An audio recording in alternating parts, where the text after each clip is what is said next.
شیعہ کہتے ہیں کہ عقیدہ امامت منصوص من اللہ ہے، اللہ تعالیٰ کی طرف سے حکم جاری ہوا ہے، لیکن ہم دیکھتے ہیں کہ قرآن مجید میں اس کا کہیں بھی ذکر موجود نہیں ہے۔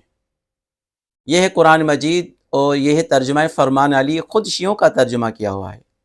سورہ نحل ہے آیت نمبر 89 میں ایک جگہ اللہ تعالیٰ کا ارشاد ہے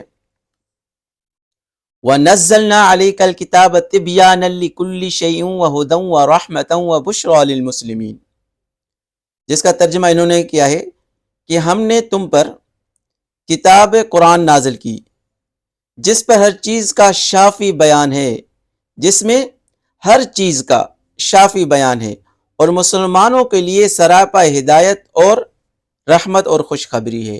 یعنی یہ کتاب ایسی ہے جس میں ہر چیز کا شافی بیان ہے اور مسلمانوں کے لیے سراپا ہدایت، یعنی مکمل ہدایت ہے اس میں۔ سوال یہ ہے کہ اگر قرآن کریم میں ہر چیز کو صاف اور واضح بیان کر دیا ہے تو پھر 12 اماموں کا ذکر قرآن مجید میں کہاں ہے؟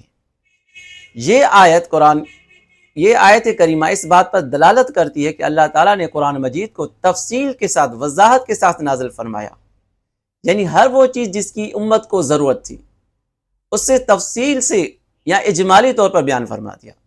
تو اگر واقعی 12 اماموں کی ولایت یا امامت اسلام کا سب سے بڑا رکن ہوتی جیسا کہ شیعوں کا دعویٰ ہے، تو قرآن کریم میں اس کا ذکر صاف اور واضح طور پر موجود ہوتا۔ حالانکہ قرآن مجید میں ایک دوسری جگہ اللہ تعالیٰ کا ارشاد ہے، یہ دیکھیں وَكُلًّا شَيْءٍ فَصَّلْنَاهُ تَفْصِيلًا، اور ہم نے ہر چیز کو خوب اچھی طرح تفصیل سے بیان کر دیا ہے۔ بس جب قرآن ہر چیز کو وضاحت کرتا ہے ہر چیز کی، تو پھر 12 اماموں کی امامت کا ذکر اس میں کیوں نہیں موجود؟ لہٰذا اس سے یہ بات واضح ہوتی ہے کہ قرآن نے دین کے تمام احکامات اور عقائد کو مکمل وضاحت کے ساتھ بیان فرما دیے ہیں، اور اس میں کہیں بھی 12 اماموں کی امامت یا ولایت کا نہ صریحتاً نہ اشارتاً کوئی ذکر ہے۔ یہی بات شیعہ عقیدہ امامت کو باطل کرتی ہے۔